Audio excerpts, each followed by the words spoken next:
सुनोगे मेरी love story? या टाइम पास लगेगा? सूरज और मैं भी जिम में ही मिले थे आज से 7 साढ़े 6 साल पहले। तो मैंने जनवरी में जिम जॉइन किया, राइट? मैं पहले ऑफलाइन कोचिंग में जाती थी, तो मैं बहुत ही थक जाती थी।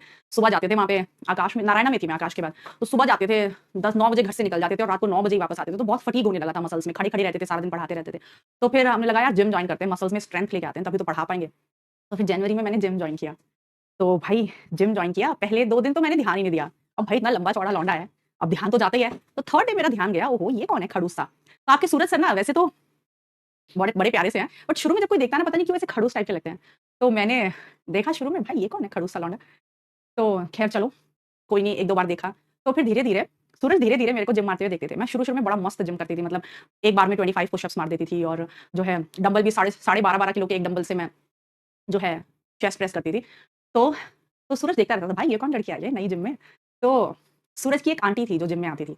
तो वो सूरज सर ने उन आंटी से बोला कि यार पूछ के बताओ कौन है ये? तो उन्होंने मुझसे थोड़ा मेरी जान-पहचान निकाली, आप कौन हो? क्या करते हो? तो मैंने बता दिया। तो फिर सूरज धीरे-धीरे 1-2 दिन बीते, तो फिर बीच-बीच में वहाँ पे डेज़ होते थे कि थर्सडे में डांस क्लास होगी, आज ये वाली क्लास होगी। तो हम डांस क्लास में एक बार डांस कर रहे थे एक साथ, तो मतलब हम दोनों की नज़रें एक-दूसरे से टकराई। तो लगा मतलब कुछ क्लिक हुआ। वो कहते हैं ना एक बार love at first sight type का कुछ नहीं था, बस कुछ इन्फैचुएशन थी, हाँ क्लिक हुआ यार, ठीक है। तो फिर एक दिन ऐसे ही मैं वेइंग मशीन पे अपना वेट मेजर कर रही थी। तो वो वेइंग मशीन थोड़ी-सी ना, वो जो हाई टेक जो जिम होते हैं उनकी थोड़ी हाई टेक होती है और मैं इरिटेट कह रही हूँ, टेक्निकल इलिटरेट बंदी हूँ। मेरे को टेक्निकल चीज़ें ज़्यादा समझ नहीं आती, ये मोबाइल और ये सब। तो मशीन थोड़ी-सी मुश्किल से मुझे उसमें जो है वो भी बताते थे मेटाबॉलिक रेट और ये सब कुछ। तो मुझे समझ नहीं आ रहा है वेट कैसे मेजर करूँ? तो फिर पीछे से सूरज आए, तो वो बोले मैं हेल्प कर दूँ आपकी? तो मैंने कहा कर दो। तो सूरज ने लगा दिया उसको जहाँ पे वेट मेजर करते हैं। तो फिर मैंने कहा कि बस आप जाओ, वेट नहीं देखना आप कितना है मेरा। तो फिर वो बोले नहीं आप आज तो वेट देख के ही जाएँगे आपका कितना है। तो बस फिर उसी नोट से बातचीत शुरू हो गई। फिर एक दिन ही आस्क्ड मी आउट कि आप मेरे साथ कॉफ़ी पे चलोगे? तो मैंने कहा चलूँगी यार चलो। तो फिर जब उस कॉफ़ी डेट पे सूरज ने मुँह खोलना शुरू किया ना, तो मुझे लगा हाय! ये तो सही शरीर से ही लंबा-चौड़ा है, दिमाग से तो बच्चा है, कितना क्यूट सा है। तो मतलब ऐसा हमें नहीं लगा था कि हम गर्लफ्रेंड बॉयफ्रेंड वाला सीन नहीं था, क्योंकि मेरे भी बहुत सारे जो थे, पास तो सबका होता है यार। तो सूरज ने भी बहुत मौज काट रखी थी जीवन में, मैंने भी बहुत मौज काट रखी थी, तो हम थक गए थे। तो हम स्टेबिलिटी चाह रहे थे लाइफ़ में, वो भी और मैं भी। तो फिर ऐसा कोई सीन नहीं था कि हमें गर्लफ्रेंड बॉयफ्रेंड बनना है ऐसा कुछ, हम तो सिर्फ अच्छा लग रहा था एक दूसरे के साथ, बहुत टाइम बाद कोई अच्छा सा फ्रेंड मिला था और लाइकवाइज सूरज को मेरे साथ। तो हमने 2-3 महीने ऐसे ही अच्छे से स्पेंड किए। वो सूरज ऑफिस जाते थे जो है ओखला में और मेरा ऑफिस था साउथ एक्स में, तो हम दोनों साथ जाने लगे बाइक पे, मैं उन्हीं के साथ बाइक पे जाने लग गई और हम रास्ते में खड़े होके पोहा वोहा खाने लग गए। फिर भैया धीरे-धीरे ऐसी दोस्ती अच्छा लगने लगा एक दूसरे के साथ टाइम स्पेंड करके। तो सूरज ना छोटे-छोटे परफ्यूम के टेस्टर्स लेके आया करता था। सूरज को परफ्यूम का आज भी बहुत ही शौक है, परफ्यूम्स का, मेरे लिए वही मँगाता है सारे। तो जो छोटे-छोटे टेस्टर लेके आया करता था, मेरी आँखें बंद करा के बोलता था जादू करके दिखाऊँगा। तो एकदम से ना जैसे ही जादू करता था, खुशबू फैल जाती थी। और मैं घर से ना उसके हाथ ना बाइक पे जाता था, तो उसके हाथ बड़े व्हाइट-व्हाइट से अजीब से हुए रहते थे। तो मैं घर से हमेशा मॉइस्चराइज़र लेके आती थी, तो बड़े प्यार से उसके हाथों पे मॉइस्चराइज़र लगाती थी, यार कितने गंदे से हाथ है। तो फिर ऐसे धीरे-धीरे करते-करते यार पता नहीं कैसे हम एक-दूसरे के साथ मतलब सेट होने लग गए कि अच्छा लग रहा है यार, अच्छा लग रहा है, केयरिंग सा बंदा है, अच्छा सा बंदा है, उसको मेरे लिए लगने लगा यार अच्छी-सी बंदी है। तो शायद कुछ हो सकता है और हम दोनों के घरवाले शादी के पर्सपेक्टिव से देख रहे थे। तो फिर एक दिन जिम में मैं ऐसी साइक्लिंग कर रही थी बड़े प्यार से, तो फिर सूरज आए, बोले कि आपके घरवाले लड़का ढूँढ रहे हैं क्या? मैंने कहा हाँ, ढूँढ तो रहे हैं पर पसंद मुझे कोई आ नहीं रहा। अब मेरा जो रिगरस प्रोसेस चल रहा था, मैं हर किसी को मना कर दे रही थी। मतलब बी इट एनी मतलब सिविल सर्वेंट कोई भी, मुझे कोई पसंद ही नहीं आ रहा था। जैसे ही लौंडे मुँह खोलते थे मुझे लगता था नो, मुझे लगता था मैं कँवारी रह जाऊँगी, मुझे ऐसा लगता था। लेकिन जब मैंने सूरज को देखा कि यार लड़के ऐसे भी हो सकते हैं यार प्यारे से, मतलब पहले से ना बचपन से जब से मतलब मुझे पता था कि जीवन साथी किसे कहते हैं, तो वो कहते नहीं कि जब आप किसी चीज़ को मैनिफेस्ट करते हो, उसको सोचते रहते हो, उसी डायरेक्शन में सोचते रहते हो, तो वो एक दिन सच होती है। मैं पहले से ही सोचा करती थी कि यार मेरा ना लाइफ पार्टनर बहुत ही अच्छा होगा, बहुत ही अच्छा। मतलब हम दोनों हमेशा साथ रहेंगे, ऐसा नहीं है कि मैं 9 टू 5 जॉब पे चली जाऊँ, वो अलग 9 टू 5 जॉब पे चला जाए, हम रात में 10-11 बजे मिलें और थक के बस यूँ सो जाएँ। तो ऐसी हमारी बोरिंग सी लाइफ नहीं होगी। मुझे हमेशा से लगता था कि मेरा जो लाइफ पार्टनर होगा बहुत ही अच्छा होगा, कंसिडरेट सा, अच्छा सा, मेरा फ्रेंड होगा, मेरा हस्बैंड नहीं होगा, मेरा फ्रेंड होगा और हम हमेशा साथ रहेंगे 24/7 और मौज काटेंगे जीवन में। तो मैं हमेशा से इस चीज़ को विजुअलाइज़ करती थी, मतलब मुझे सपने भी आते थे। तो मैंने उस चीज़ को इतना विजुअलाइज़ किया, ईमानदारी से इतना ऐसे सोचा उस डायरेक्शन में कि मुझे सूरज मिल गया। एंड जैसा मैंने सोचा था उससे भी 2 टाइम्स बेटर है सूरज। मतलब उसके जैसा हस्बैंड शायद नहीं है दुनिया में, ईमानदारी से बहुत ही प्यारा है सूरज। तो फिर फाइनली मैं साइक्लिंग कर रही थी तो सूरज ने मुझसे पूछा आप ये लड़का ढूँढ रहे हैं? मैंने कहा हाँ, ढूँढ तो रहे हैं। तो फिर बोले अच्छा एक लड़का है मेरी नज़र में, तो मैंने कहा कौन? तो ही सेड कि आपके सामने खड़ा है। तो मुझे 2 मिनट तो लग गए समझने में। तो मैंने कहा ओके। तो फिर मैंने सीधा ये कहा कि यार मैं गर्लफ्रेंड बॉयफ्रेंड बनाने वाले फेज़ में नहीं हूँ, आप मेरे घर आ जाना और घर आके आप मेरे मम्मी-पापा से पूछ लेना। अगर उन्हें आप पसंद आ गए तो हाँ है, नहीं तो फिर इसको फिर यहीं खत्म करते हैं। हम फ्रेंड्स ठीक है, अच्छा लग रहा है एक-दूसरे के साथ टाइम स्पेंड करके आगे नहीं बढ़ाएँ यार, मेरे को ना भसड़ नहीं चाहिए लाइफ़ में। तो ही सेड ओके। तो फिर बंदा भैया अगले दिन ही 1 किलो काजू कतली लेके घर पे आ गया। मतलब 1 किलो काजू कतली लेके नेक्स्ट डे घर पे। और भाई इतने मौज-मस्ती से बात हो रही है, कब? सुबह आया सूरज और शाम को गया। मतलब शाम को भी मुझे ऐसे इशारे करके बोलना पड़ गया, चलो अब चलते हैं। और मेरी दोनों बहनें, मम्मी-पापा सब सेट हो गए उसके साथ। सबको बहुत मज़ा आया, बहुत बढ़िया लगा। लंबा-चौड़ा लौंडा है यार, हैंडसम है, अच्छे से बातचीत कर रहा है और क्या चाहिए? बस भैया, मेरे मम्मी-पापा तो 4-5 दिन बाद उनके घर पहुँच गए। सूरज के, और वहां भी भैया एक दूसरे को सब बहुत पसंद आ गए, और भैया हमारी शादी तय है। हम लोग जनवरी में मिले और मार्च एंड में हमारी शादी तय हो गई। भाई मेरे पेट में गुड़गुड़ शुरू हो गई, मुझे लगा यार कुछ तो गलत हो रहा है यार, इतनी जल्दी मैं शादी नहीं कर सकती, मैं इस बंदे को जानती कितना हूँ, सिर्फ 2 महीने तो हुए और मैंने तो इसको उस नजर से देखा भी नहीं, तो फ्रेंड्स हैं। भाई मैं बहुत परेशान, मैंने सूरज को फोन करके बोला यार पता नहीं, मुझे लग रहा है मैं भी तैयार नहीं हूँ। और मैंने अपनी दोनों बहनों को भी यही बोला, मैंने पापा को भी यही बोला। तो मेरी दोनों बहनें और पापा मुझसे थक चुके थे, जेन्युइनली बताऊं, मतलब मैं जब भी किसी लड़के से मिलके आती, नो नो नो। तो मेरे पापा ने सीधा ये कहा, बेटा देख शादी तो अभी नहीं होगी तेरी, जब तेरा मन बन जाएगा बता दियो। और मेरी दोनों बहनें भी, दीदी देखो इससे अच्छा लड़का नहीं मिलेगा, नौटंकी मत मचाना, चुपचाप शादी कर लो। मैंने कहा चलो ठीक है यार देखते हैं। मैंने सूरज को बताया, तो सूरज ने सीधा पता है क्या कहा, सूरज ने कहा देख अर्चना, शादी तो तुझे मुझसे ही करनी पड़ेगी, और अगर तूने कहीं मन बनाया कहीं और शादी करने का तो मैं तुझे गंजी करवा दूंगा पकड़ के, और फिर देख लो तुझे गंजी से कोई शादी नहीं करेगा। तो मतलब उसने मुझे लिटरली ब्लैकमेल किया कि मैं तुझे गंजी करवा दूंगा अगर तूने ऐसा सोचा भी तो आई वाज लाइक चलो ठीक है यार। तो खैर हमारी फिर मई में शादी हो गई, 14 मई को। तो हम जनवरी में मिले and with in a span of 3 to 4 months हमारी शादी हो गई। और फिर वो दिन है और आज का दिन है, मैं मतलब पीछे मुड़ के देखती हूँ, मैं लाइफ में कितने लड़कों से मिली होंगी, लेकिन मुझे सच में ये लगता है कि सूरज जैसा ना कोई था, ना कोई है और ना कोई होगा, मतलब ही इज द बेस्ट।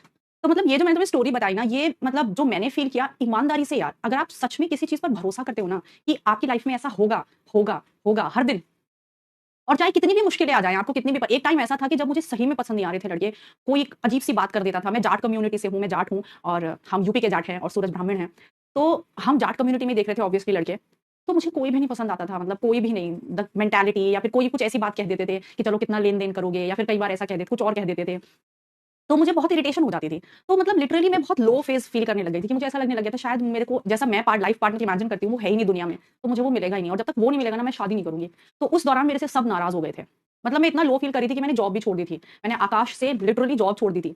एक दिन ऐसे ही मैं सैटरडे में बैठी थी, मैं लो फील कर रही थी, मैंने एक दिन अपना सारा सामान उठाया एंड आई जस्ट क्विट। और 3 महीने तक मैंने कुछ भी नहीं किया, कोई काम नहीं किया, ना मैं किसी की सुन रही थी, बस मुझे ये था कि मुझे अकेला छोड़ दो, मुझे 3 महीने बस जो मेरा मन करा वो करने दो।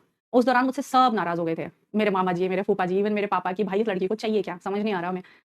लेकिन फिर खैर कितना टाइम लगा, 4-5 साल लगे इस प्रोसेस में पूरे, कि मैं रिजेक्ट करते जा रही थी, कोई अच्छा नहीं लग रहा था या कोई मुझे रिजेक्ट कर दे रहा था, ऐसा हो रहा था, तो नहीं अच्छा लग रहा था। फिर अचानक से वन फाइन डे मैंने जिम ज्वाइन किया और अगले दिन मुझे सूरज दिखाई दिया, और पता नहीं अंदर से कुछ बोला, जैसे भगवान जी ने कहा कि ये तेरे लिए ही है, पकड़ ले इसको, मैंने तेरे लिए भेजा है, बहुत हो गई परेशानी।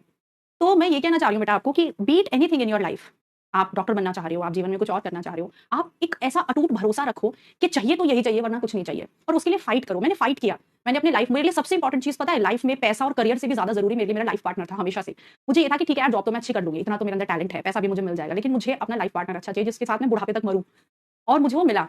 लेकिन उसके लिए मैंने बहुत फाइट की है बेटा, बहुत फाइट, अपने रिश्तेदारों से, अपने खुद के लोगों से बहुत फाइट करी, तब जाके भगवान ने सूरज को मेरी झोली में डाला है। तो मैं सच बताऊं तो आपको फाइट करनी पड़ती है अपने सपनों के लिए, और एक अटूट भरोसा रखना होता है कि ये हमारे साथ होगा, ये होगा, कोई बात नहीं, देर हो रही है, होगा, लेकिन उसके लिए मेहनत भी करनी पड़ती है। सिर्फ अच्छा सोचने से, ख्याली पुलाव पकाने से कुछ नहीं होता, मेहनत भी करनी पड़ती है, उसके लिए फाइट भी करनी पड़ती है। तो मैंने वो दोनों चीजें करी और रिजल्ट आप देख रहे हो। ये तो आपको भी महसूस होता होगा कि मतलब ही सच अ नाइस हस्बैंड। हर दिन मैं थोड़ी सी शॉर्ट टेम्पर्ड हूँ, अब तो मैं ठीक हो गई हूँ, पहले तो मैं बहुत ही शॉर्ट टेम्पर्ड थी, मूड स्विंग्स हो जाते थे।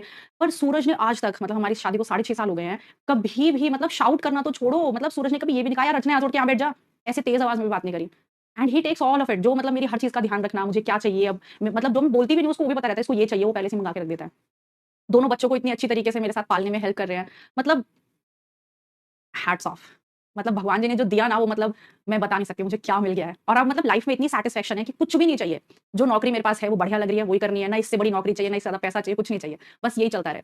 तो आप लोग भी बेटा जिस फेज में हो, हर दिन पॉजिटिव सोचो, अच्छा सोचो। लो फेज आती है, मेरी लाइफ में बहुत लो फेज आई है, एक टाइम ऐसे था जब मैं लिटरली थोड़ी डिप्रेसिव हो गई थी, लेकिन आई केम आउट ऑफ इट। तो चाहे आप लो फील करो, आप कभी कभी डिप्रेसिव फील हम करते हैं, कभी कभी हमें लगता है कि यार हमें ये नहीं मिलेगा जो हमने चाहा था, लेकिन फिर से उठ खड़े हो, फिर से मेहनत करना शुरू करो और अच्छा सोचो, पॉजिटिव सोचो, अच्छा विजुअलाइज करो, तो सच में ईमानदारी से अच्छा होता है। और आप मेरा पर्सनल केस ले सकते हो इस चीज में। ठीक है। तो सच में एक दिन किसी और दिन नीट स्टोरी सुनाऊंगी अपनी। आज काफी सारे बच्चे मुझसे पूछ चले थे मैं अपनी लव स्टोरी सुना दो, अपनी लव स्टोरी सुना दो, तो आज मैंने सुना दी। चलिए, तो चलिए फिर आगे बढ़ते हैं। तो एक तो हमें लैक्टिक एसिड बैक्टीरिया में देखने को मिलता है, लैक्टिक एसिड इन मसल में कर ले। बच्चे कह रहे हैं let's go to the gym guys. अरे पता हम जिस जिम में एक्सरसाइज करते थे, सॉरी मतलब इतना सरप्राइज हो गए कि ये जनवरी में मिले, मई में इनकी शादी भी हो गई। और पता हमारे जिम वाले क्या कह रहे थे, अब जिम में पंखे लगवा दो अपनी शादी की खुशी में, तुम्हारी जिम की वजह से शादी हुई है। बच्चे कह रहे हैं कि लेट्स जॉइन जिम गाइस। हाँ कर लो जिम ज्वाइन, हमारी शादी के बाद बहुत लोगों ने कहा है कि यार जिम ज्वाइन करते हैं यार। अरे कहीं भी मिल सकता है आपका लाइफ पार्टनर बेटा, आपको बस आपको क्लिक चाहिए, राइट क्लिक। और एक चीज सिर्फ राइट क्लिक से नहीं होता, अगर आपको अपने जीवन साथी आजकल हम देख रहे हैं कितना डिवोर्स केसेस हो रहे हैं, कितने प्रॉब्लम हो रही है, लोग रिलेशनशिप में टिक नहीं पाते, क्यों? क्योंकि हमें सेल्फिशनेस और ईगो बहुत है। पता है प्यार कुछ नहीं होता, सच्ची बताऊं, साथ होता है। प्यार कुछ नहीं होता। प्यार वर्ड बस हम इस्तेमाल करते हैं। प्यार तो कन्वीनियंस सहूलियत के हिसाब से लोग करते हैं। पर पता है साथ रहना क्या होता है? जब आप एक दूसरे की रिस्पॉन्सिबिलिटीज को बांटते हो, आप अच्छा बुरा एक साथ मिलकर देखते हो, अच्छा समय भी बुरा समय भी, लो फेज भी अप फेज भी, सब साथ मिलकर देखते हो और अपनी ईगो को एकदम डाउन कर लेते हो। आप अपने से बड़ा सामने वाले को बना लेते हो और सेल्फिश होके नहीं बल्कि सामने वाले के पर्सपेक्टिव से सोचते हो, तो वो साथ इतना खूबसूरत होता है कि लगता है यार इसी बंदे के साथ जिंदगी काटनी है। वो हमेशा अच्छा लगता है। उसे देख के ऐसा नहीं लगता जैसे आप अक्सर बीवियों पे और हस्बैंड्स पे चुटकुले बनते हैं, मेरा हस्बैंड तो घर के बाहर जाए मुझे तभी अच्छा लगता है, हाय बीवियां तो इतनी जोक की तरह होती हैं, सारा खून चूस जाती हैं। ऐसे जोक्स बनते हैं ना हस्बैंड और वाइफ पे।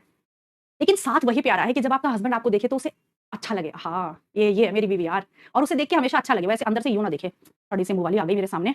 तो अगर आपका हस्बैंड आपको प्यार से देख रहा है ना और उसे आपसे इंस्पिरेशन और एनर्जी मिल रही है और आप अपने हस्बैंड को बहुत प्यार से देख रहे हो, हमेशा उस पे प्यार आ रहा है, तो समझो कि आपने सही शादी करी है भाई, आप सही रिलेशनशिप में हो। लेकिन उसके लिए आपको एफर्ट्स डालने पड़ते हैं, उसके लिए आपको अपनी ईगो जीरो करनी पड़ती है, आपको बहुत कुछ करना पड़ता है, तब जाके वो चीज होती है। तो हर चीज एफर्ट से होती है बेटा। हर चीज खूबसूरत बन सकती है, हर चीज जीवन में हासिल हो सकती है।